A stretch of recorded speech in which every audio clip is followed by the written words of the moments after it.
제가 항상 관심 갖는 단어들이 몇 가지가 있습니다. 그 중에 제일 중요시하는 단어가 경청이라는 단어입니다. 제가 사람들을 대할 때도 그렇고 다음 세대를 향할 때도 그렇고 상대방이 과연 그런 태도가 있는가를 가장 많이 살피죠. 그래서 그런 태도가 있으면 입을 열어 말하고요. 태도가 준비되지 않으면 저는 말을 안 합니다. 왜냐하면 제 핸디캡트를 알기 때문에 그래요. 목소리는 작지요. 그러다 보니까 아무래도 들으려고 하는 마음이 없으면 제가 입을 잘 열지 않는 편입니다. 또 아내가 늘 말하는 대로 저는 평상시에 말을 잘 못하는 게 맞습니다. 왜냐하면 설득력이 있으면 말을 해서 좌중을 좀 압도할 텐데 제게는 이 강한 언어도 없고 설득력도 좀 없다는 게 제가 솔직히 인정하는 바입니다. 그러나 중요한 것은 그럴지라도 상대방이 들어주려고 마음을 먹으면 충분히 그들에게 다가설 수 있는 나름대로의 역량이 있다고 생각합니다. 경청이 뭘까? 여러분 잘 듣는 것이라 생각합니다. 그런데 중요한 것은 경청이란 먼저 자기 마음을 열어서 자기 마음을 상대방에게 기울여야 됩니다. 이것은 요구해서 되는 게 아니라 그 사람의 겸비한 마음이고요. 그 사람의 신앙적인 태도입니다. 마음을 열고 마음을 기울여서 그 사람의 전인격을 내가 수용하겠다는 전 마음으로 기울이는 것을 경청이라 그래요. 이것은 비단 하나님의 말씀을 듣는 것도 중요하지만 사람과의 관계에서도 참 중요합니다. 일방적으로 자기 말만 해버리면 시원할지 모르지만 거기에는 서로 간에 소통이 없습니다. 소통은 사실 한쪽이 말을 안 해도 마음을 기울여주면 충분히 가능합니다. 그런데 이 시대에 말은 많은데 소통이 없습니다. 제가 주일날 말씀을 이렇게 전할 때에도 압니다. 어떤 분이 저와 소통이 되는지. 왜? 마음을 여는 사람이 느껴지거든요. 또 마음을 기울인 사람이 느껴지고 들으려고 하는 그 전인격이 느껴집니다. 이것은 눈으로 보이는 게 아니라 마음과 마음이 서로 만나는 현장입니다. 이게 가장 중요하거든요. 성경에서 주여 말씀하옵소서 종이 듣겠습니다 하는 고백들이 참 중요시 됩니다. 여러분 엘리는 한 시대를 이끄는 리더였습니다. 종교수자였고 그 당시 최고의 영적 지휘도자였습니다. 그런데 그에게 하나님의 음성이 안 들려왔어요. 이게 이 사람의 가장 큰 위험 요소입니다. 실로에서 매번 예배를 집전하고 끊임없이 자기가 하나님의 사람이라는 이름은 냈지만 들려오지 않았어요. 그럴 때 그의 인생은 몰락합니다. 그러나 어린 사무엘에게는 들려옵니다. 하나님의 음성이 들려왔어요. 이게 이 사람의 영성이었습니다. 저는 언제나 제 영성에 대한 나름대로의 판단을 합니다. 들려오는가 안 들려오는가. 들려오면 아직도 내가 영성이 있는 것이지만 들려오지 않으면 나는 지금 굉장히 위험한 상황이라는 것을 기억할 수 있어야 됩니다. 이건 신앙 연조와 상관이 없습니다. 항상 주의 말씀을 향해 내가 마음을 열고 마음을 기울이고 전인격으로 그 말씀을 듣기를 염원하는가에 따라서 전혀 다른 결과가 주어진다는 사실입니다. 성경을 보면 이런 경청 그리고 철저하게 하나님을 향해서 우리가 나아가는 전인격이 얼마큼 중요한가를 자주 말씀합니다. 하나님께서 우리의 모든 고백을 들으시는 분이기 때문입니다. 우리가 하나님의 음성을 들으려고 시도하고 또 우리의 전 마음으로 하나님께 우리의 고백을 올려드리면 하나님도 전 마음을 기울여서 우리의 모든 고백을 듣기 원하신다는 것을 기억해야 돼요. 그래서 어떤 우리의 소리가 하나님께 들려지는가? 우리가 평상시에 말을 합니다. 그 모든 말이 하나님께 들려진다는 것에 대해서 우리가 잘 인식을 안 해요. 교회에 와서만 혹은 기도할 때만 하나님께 들려지겠지. 그러나 모든 말들이 하나님께 들려진다면 나는 어떻게 처신할 것인가? 조금은 두렵지만 사실은 이것이 성경이 우리에게 주는 교훈이기도 합니다. 민수기 14장 26절 이하는 그래서 참 중요한 내용입니다. 한번 읽어보죠. 여호와께서 모세와 아론에게 일러 가라사대 나를 원망하는 이 악한 회중을 내가 어느 때까지 참으랴. 이스라엘 자손이 나를 향하여 원망하는 바 그 원망하는 말을 내가 들었노라. 그들이 이르기를 여호와의 말씀에 나의 삶을 가리켜 맹세하노라. 너희 말이 내 귀에 들린 대로 내가 너희에게 행하리니. 자, 자막을 할 때 제가 컬러 칠해 준 거는 그대로 색깔을 표시해 주세요. 예, 중요한 낱말이기 때문이에요. 두 가지 낱말입니다. 그 원망하는 말을 내가 들었다. 그래서 너희 말이 내게 들린 대로 내가 시행하겠다는 거예요. 좋은 말이 들려졌으면 그 말씀대로 시행하는 것이 좋겠죠. 그러나 악한 말이 들렸을 때에 그 말대로 시행하리라는 것은 너무나 두려운 말씀입니다. 이스라엘 민족의 원망과 불평들이 그대로 하나님의 귀에 전달됩니다. 은혜와 감사가 아닙니다. 원망과 불평입니다. 이것이 너무나 자주 들려졌다는 것이 위험한 거죠. 자, 민수기 14장 2절 말씀 한번 읽어봅니다.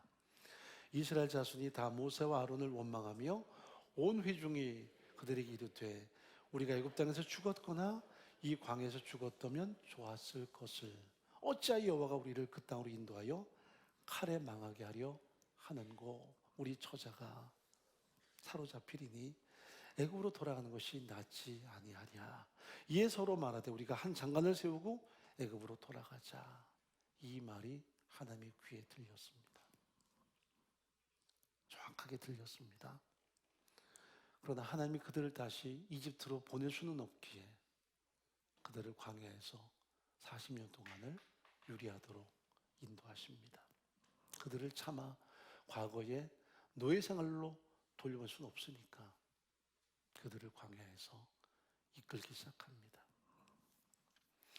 결국 광야 생활은 하나님이 그들에게 주신 징계라고 생각하는데, 그러나 실제로 보면 그들이 선택한 결과였습니다. 아니, 하나님께서는 그들을 죽일 수도 있는데도 애굽으로 돌려보낼 수 없기 때문에, 과거 노예 생활로 다시 전락시킬 수 없기 때문에 그나마 광야에서 그들을 끌어안고 가신 것입니다. 이게 얼마나 하나님의 편에서 볼 때는 곤욕스럽겠어요. 근데 우리는 그 광야 생활을 연단이라고 생각하기도 하고요, 하나님이 주시는 징벌이라고 봅니다. 그러나 사실은 하나님 편에서 보실 때 이 현실은 굉장히 혹독한 것이었을 겁니다.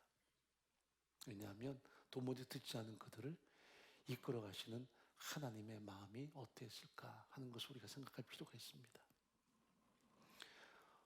나의 입술을 통해 어떤 음성이 하나님께 들려지는가, 이것은 너무나 중요합니다. 우리가 찬양을 불러도 사랑해요 목소리 높여 경배해요 내 영혼 기뻐 오 나의 왕 나의 목소리 주님 귀에 곱게 곱게 울리길. 여러분, 교회에 와가지고 기도하는 것만 기도로 하는 사람들이 참 많아요. 그러나 우리가 하나님 앞에 행하는 모든 것들이 하나님의 귀에 들려진다는 것도 우리가 때로는 좀 마음 뜨겁게 경험할 필요가 있습니다. 과거의 유명한 작품이죠. 스티븐 코비가 쓴 성공한 사람들 7가지 습관이라는 책이 있습니다. 거기 보면 사업과 개인과 그 모든 성공의 가장 중요한 덕목이 뭘까 하는 것을 우리 앞에 규정합니다. 그것이 바로 진실성이라고 이야기를 해요. 진실성이다. 웹스터 사전에 보게 되면 진실성을 이렇게 우리에게 설명합니다. 도덕, 윤리 원칙의 준수, 도덕적 인격의 건전함, 정직, 이렇게 이야기해요. 이것이 없으면 어느 누구도 정상에 오르지만 그것이 오래가지 못한다는 것입니다. 진실성, 흔히 인테그리티라고 이야기하는데, 오늘 본문에 보면 한 사람의 진실성이 45년간 지속되는 현장을 봅니다. 무려 45년. 오늘 본문에 나오는 주인공은 갈렙입니다. 이 사람이 어떤 고백을 했는지, 이스라엘 민족은 다 이국으로 돌아가자, 우리가 그 땅에 들어가면 우리를 삼킬 땅이 될 것이다. 우리의 처자가 다 사로잡힐 것이다. 이런 원망과 불평이 밤새도록 계속되는데 그들 앞에 만류했던 이 사람의 고백이 45년 전에 이미 존재했었습니다. 자, 민수기 14장 7절 한번 읽어보죠. 이스라엘 자손 오늘 회중에 일러 가로되 우리가 두루 다니며 탐지한 땅은 심히 아름다운 땅이라. 여호와께서 우리를 기뻐하시면 우리를 그 땅으로 인도하여 들이시고 그 땅을 우리에게 주시리라. 이는 과연 젖과 꿀이 흐르는 땅이니라. 오직 여호와를 거역하지 말라. 또 그 땅 백성을 두려워하지 말라. 그들은 우리 밥이라. 그들의 보호자는 그들이 써놨고 여호와는 우리와 함께 하시느니라. 그들을 두려워하지 말라. 누구의 고백입니까? 바로 오늘 본문에 나오는 갈렙이 45년 전에 이스라엘 제1세대 앞에 선언했던 고백이었습니다. 이 고백이 백성들 앞에 들리는 것뿐 아니라 하나님의 귀에 들렸어요. 그래서 민수기 14장 24절 말씀 읽어보죠. 오직 내 종 갈렙은 그 마음이 그들과 달라서 나를 온전히 쫓았으므로 그의 갔던 땅으로 내가 그를 인도하여 드리리니 그 자손이 그 땅을 차지하리라. 45년 만에 성취되는 현장입니다. 여러분, 45년이면 사람은 잊어도 한참 잊어버립니다. 그러나 하나님은 여전히 기억하고 계세요. 여전히 들으신 대로 갈렙을 향해서 이루겠다고 말씀하십니다. 오늘 여호수아 14장에 나오는 이 모든 갈렙의 고백은 45년 전의 말씀과 대동소이합니다. 45년 만에 갈렙은 지금 길갈에 있는 여호수아 앞에 나와서 요구하는 것입니다. 그 하나님의 언약을 근거로 해서 그 땅을 우리에게 주십시오. 그의 고백을 보면 45년 전과 전혀 달라진 부분이 없습니다. 하나님의 귀에 들리신 대로 성취되는 현장을 우리가 보게 돼요. 우리가 어떤 고백을 하는가에 따라서 전혀 운명이 달라지는 것을 성경이 말씀을 하죠. 성경은 그 마음이 달랐다는 말로 갈렙을 우리 앞에 설명합니다. 이 말은 영이 달랐다는 말이에요. 이 마음이란 말은 히브리 말로 루아흐라는 단어를 씁니다. 마음보다는 영이 달라요. 같이 있던 모든 이스라엘 백성들과 영이 다른 사람이었습니다. 그 말은 하나님이 새겨진 가슴으로 그 모든 현실을 보는 것입니다.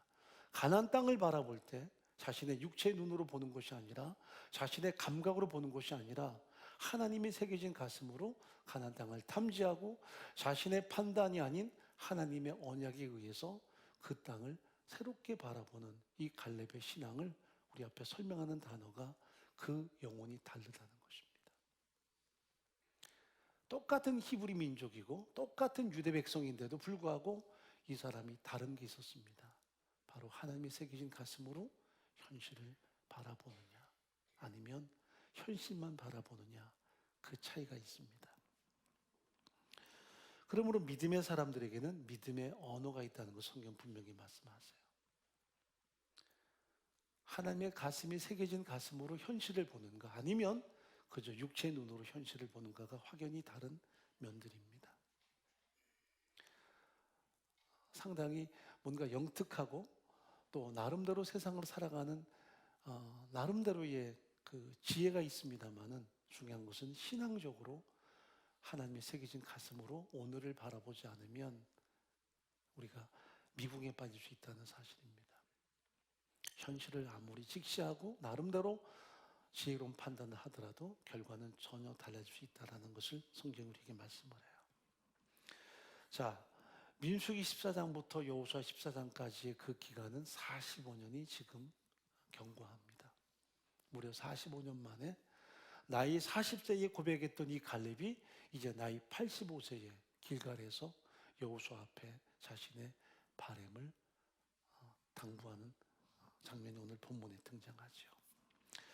자, 45년 동안에 갈렙의 이름은 숨겨져 있었습니다.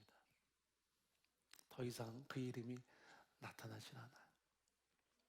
그냥 그는 팔로워로 만족했던 사람입니다. 묵묵히 여호수아의 명령을 앞세워서 그는 순종했던 사람이었습니다.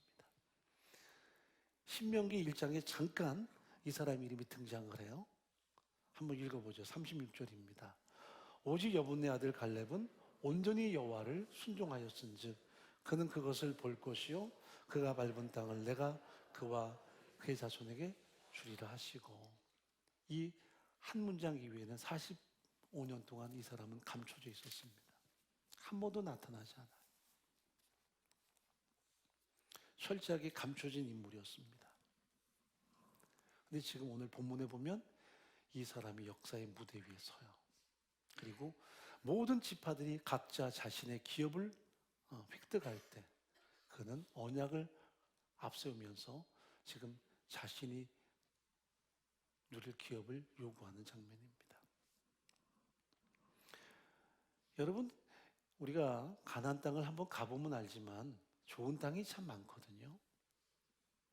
근데 지금 갈렙은 정확하게 민수기 14장과 오늘 여호수아 14장의 내용들이 전혀 다를 바가 없습니다. 그때 보았던 대로, 그리고 그때 자신이 믿음의 눈으로 그것을 판단하고 하나님이 새기신 가슴으로 백성들 앞에 선언했던 그대로 지금 그 땅을 요구하는 내용이 본문에 등장을 해요. 이것이 입에 발린 말이 아니었다는 얘기죠. 그저 백성들을 안도시키기 위해서 그가 나름대로 과장하거나 나름대로 그들을 설득하기 위해서 어떤 미사이구를 남발한 내용이 아니라는 거죠. 분명히 그 땅은 강한 거인들이 살고 있고 그 성읍은 높고 견고한데, 그러나 그가 바라보는 것은 하나님의 언약이었습니다. 그때는 그 땅을 좋다고 말했다가 지금 와서 보니 그 땅이 별로 안 좋네요. 이제 우리는 이 땅을 찾아겠소 하는 것이 아니라 그때나 지금이나 그의 힘도 동일할 뿐 아니라 그가 바라보는 언약도 동일했다는 것을 성경은 분명히 말씀하세요. 이것이 이 사람의 진실성이에요. 어제 좋았던 게 오늘 다를 수도 있습니다. 어제 좋았던 것이 오늘은 전혀 다른 가치관으로 올 수도 있어요. 그런데 여호수아는 언제나 한결같이 하나님의 언약을 가슴에 붙들고 산 사람입니다. 자, 여호수아 오늘 본문 12절 말씀 읽어보도록 하죠. 그날에 여호와께서 말씀하신 이 산지를 내게 주소서. 당신도 그날에 들으셨거니와 그곳에는 아낙 사람이 있고 그 성읍들은 크고 견고할지라도 여호와께서 혹시 나와 함께 하시면 내가 필경 여호와의 말씀하신 대로 그들을 쫓아내리이다. 민수기 14장과 오늘 여호수아 14장이 단어 하나 틀리지 않아요. 45년 전에 하나님 앞에서 행했던 그의 고백과 45년 지난 다음에 드러내는 그의 고백이 어떤 단어 하나 다르지 않아요. 특히 이렇게 말씀합니다. 민수기 14장 28절에 보면 그 땅 거민은 강하고 성읍은 견고하고 힘이 클 뿐 아니라 거기서 아낙 자손을 보았다. 이게 45년 전이에요. 여러분, 기왕이면 같은 땅이라도 보기에 좋은 땅, 그리고 대적들이 약한 땅, 이런 땅을 선택하지 누가 땅은 척박한데 성읍은 강하고 대적들은 견고한, 그리고 그 거인족인 이런 땅을 차지할 사람이 있겠습니까? 그러나 갈렙은 하나님의 언약을 근거로 해서 그 땅을 지금 요구합니다. 이것이 자신의 기득권을 앞세우지 않고 언약을 앞세우는 이 갈렙의 믿음이었습니다. 우리는 과거엔 나름대로 나쁜 것을 혹은 어려운 것을 선택했더라도 시간이 가면서 기득권을 추구할 때가 많아요. 여러분, 우리 연말이 돼서 나름대로 이런저런 이제 자기 사역을 점검하다 보면 기왕이면 고생하지 않고 기왕이면 빛나는 것이 뭘까? 기왕이면 좀 더 뭔가 유익한 게 뭘까? 사람은 다 자기 생각하거든요. 이제 여성교구 개편을 앞으로 이제 하게 될 텐데요. 제가 이렇게 보면 예전엔 제비를 뽑았어요.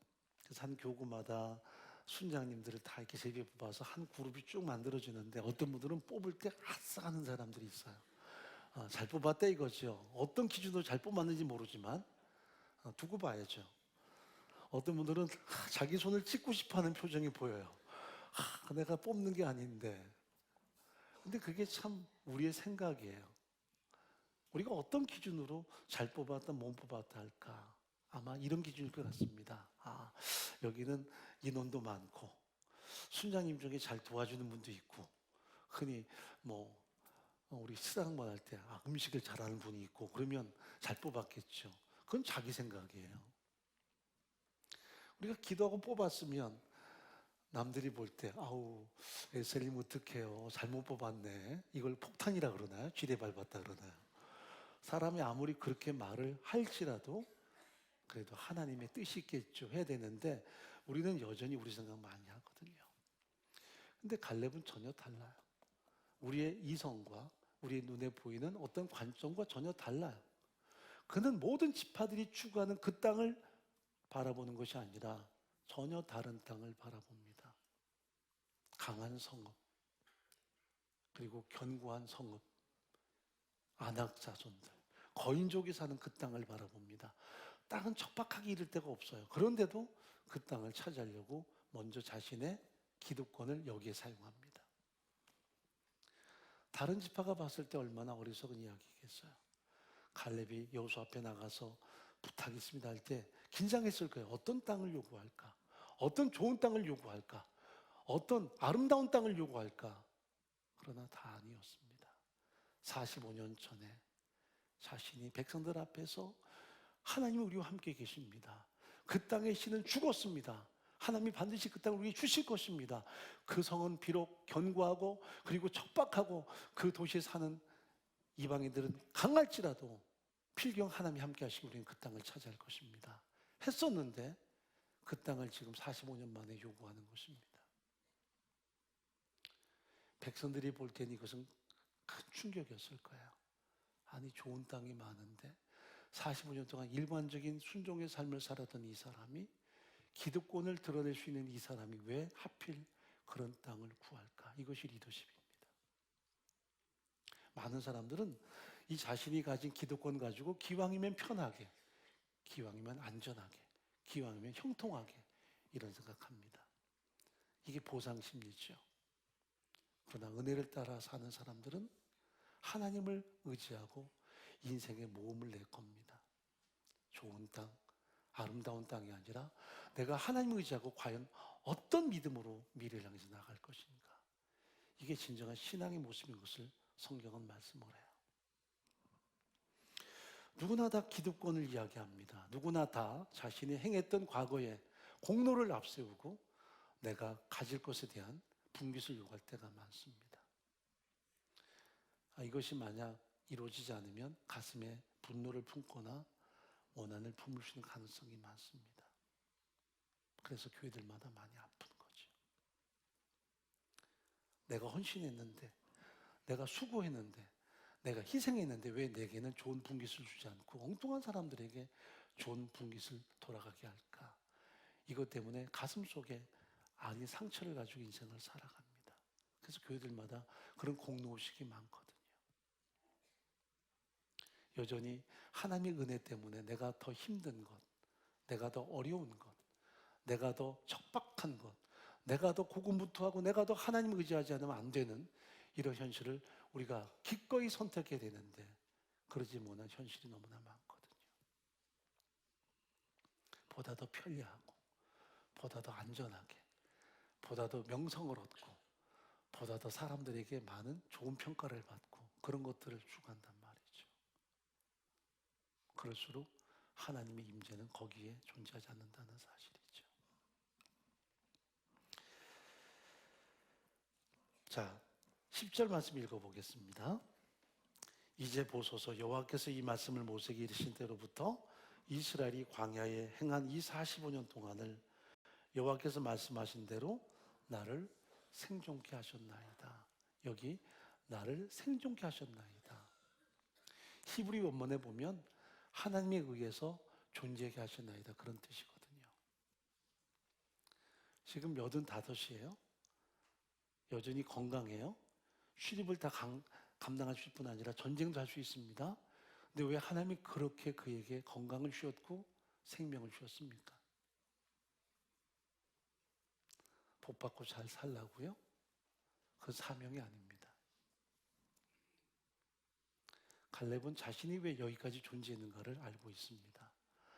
과거에 내가 45년 전에 하나님께 대해서 믿음을 고백했고 긍정적인 고백을 했고 그래서 하나님이 내게 보상이 있게 내가 지금까지 살고 있습니다. 그런 고백이 없어요. 그건 공로지요. 여전히 그의 가슴에는 은혜가 존재해요.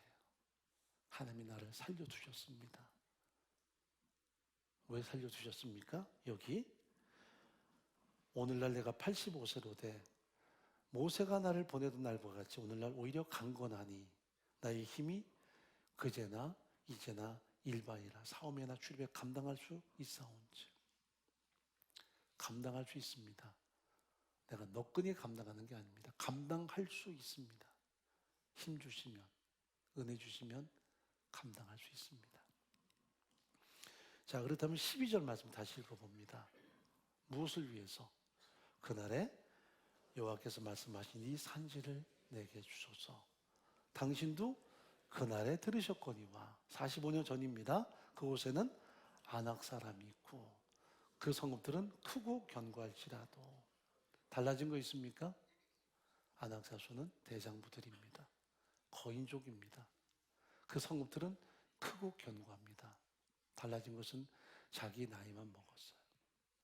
45년 세월이 흘렀습니다. 그때는 장정이었고 지금은 노년입니다. 자기는 훨씬 더 약해졌고 자기는 훨씬 더 노쇠해졌습니다. 그러나 그가 바라보는 하나님의 은혜, 하나님의 역사에 대해서는 달라진 게 아무것도 없습니다.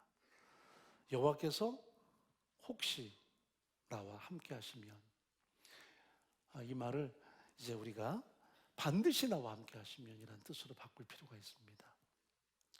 여호와께서 반드시 나와 함께 하시면 내가 반드시 여호와의 말씀하신 대로 그들을 쫓아낼 것입니다. 여기서 가장 중요한 핵심이 뭔가요? 내가 사업이나 출입에 감당할 수 있습니다. 내가 45년 전과 지금 모든 것이 일반입니다. 이렇게 봅니다. 사실은 중요한 게 하나 있습니다. 언제나 하나님이에요. 45년 전도 그는 자신의 눈으로 보는 대로 판단한 게 아니었고 자기 가슴 속에 새겨진 하나님의 은혜로 말미암아 그 모든 것을 판단했습니다. 10명의 정탐꾼은 우리는 그 땅에 절대 들어가지 못한다. 그들을 우리가 비교해보면 우리 메뚜기하고 그들은 거인족이다. 우리는 절대 그 땅에 못 들어간다. 우리의 처자가 사로잡힐 것이고 우리는 그들에게 필경 망할 것이다. 거기는 여호와라는 단어가 단 한마디도 안 나와요. 그러나 갈렙의 고백 속에는 하나님, 하나님, 하나님이었어요. 하나님의 새겨진 가슴으로 모든 현실을 봤어요. 근데 그 고백이 45년 지나갔는데 달라진 것이 없어요. 이것을 우리가 그의 진실성이라고 말해요. 45년이면 관록도 앞세울 수 있고 신앙 경력도 앞세울 수 있고 안 되면 공로라도 앞세울 수 있어요. 근데 이 사람은 한결같이 하나님께 대한 자신의 신앙 고백만 앞세웁니다. 하나님, 하나님, 하나님. 여전히 하나님에 의해서 오늘을 살아가고 있는 믿음의 사람입니다. 이게 이 사람의 영성이었습니다. 많은 분들이 과거에는 나름대로 이런 믿음이 있었다고 자랑하죠. 근데 지금도 여전히 하나님입니까? 지금도 여전히 하나님의 은혜로 내가 살아갑니까? 교회 생활이 아무리 오래됐어도 사실 그것이 우리의 영성은 아닙니다. 내가 하나님에 의해 살아가는가? 하나님을 인해 살아가는가? 하나님에 의해 살아가는가? 어떻게 하면 좀 더 쉽게 신앙생활하고 어떻게 하면 쉽게 더 폼나는 일하고 어떻게 하면 더 사람들에게 명예를 얻고 어떻게 하면 좀 더 우리가 사람들에게 나름대로 좋은 평가를 받을까? 이게 우리가 생각하는 나름대로의 가치관입니다.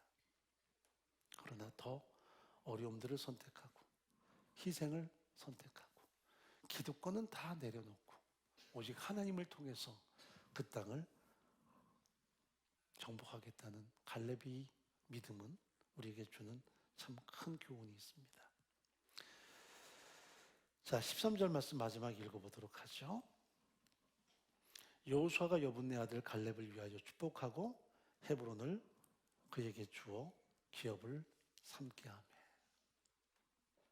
다시 한번 여호수아가 여분의 아들 갈렙을 위하여 축복하고 헤브론을 그에게 주어 기업을 삼게 하며. 자, 갈렙은 산지를 구하는데 여기 중요한 낱말이 나옵니다. 헤브론이라는 말이 나와요. 헤브론은 바로 영원한 하나님의 나라에 대한 그림자입니다. 헤브론에 막벨라 무덤이 있습니다. 아브라함의 무덤이 있고 사라의 무덤이 있고 이삭과 야곱의 무덤이 있습니다. 그들이 세상을 떠나갈 때 그곳에 묻혀요. 야곱도 이집트에서 생명을 이제 잃게 되지만 자기 아들에게 부탁했던 것이 뭐냐면 나를 내 손영에 장사해달라는 부탁이었습니다. 애굽의 멋진 땅에 고센적의 장사라는 것이 아니었습니다. 헤브론에 장사해달라. 이것은 아무리 현실이 아름답고 풍요로워도 하나님의 나라, 하나님의 영원한 나라에 대한 소망을 우리에게 드러내는 현장이라는 거죠. 그러므로 이 갈렙의 믿음이 어떤 의미가 있습니까? 본문에는 보이지 않는 언어가 있습니다. 모든 지파가 볼 때는 산지, 강하고 견고한 성읍, 그리고 거기에는 대장부들이 살고 보기에 너무나 어렵죠. 그런데 갈렙이 보는 것은 하나님의 통치, 하나님에 의해 사는 삶, 하나님을 통해 사는 삶, 이것이 그에게는 가장 중요한 삶의 목적이라는 사실입니다. 우리가 한 단어로 말하면 그는 하나님을 선택한 것이죠. 이게 이 사람의 다른 면입니다. 모든 족속들은 기왕이면 아름다운 땅, 기왕이면 풍요로운 땅, 기왕이면 세상의 가치관, 갈렙은 오직 하나님이었습니다.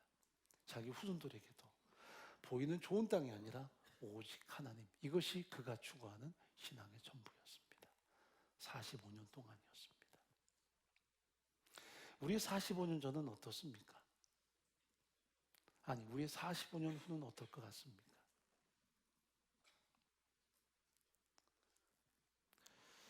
저도 지난 주간에 자기 의에 대해서 들으면서 내가 참 많이 변이된 부분은 있지 않나 생각을 좀 많이 해봤습니다. 처음 시작은 하나님이었습니다. 이제는 그 하나님이 아니라 다른 것이라면 그걸 변질이라고 말하죠. 갈렙은 45년 동안 한결같습니다.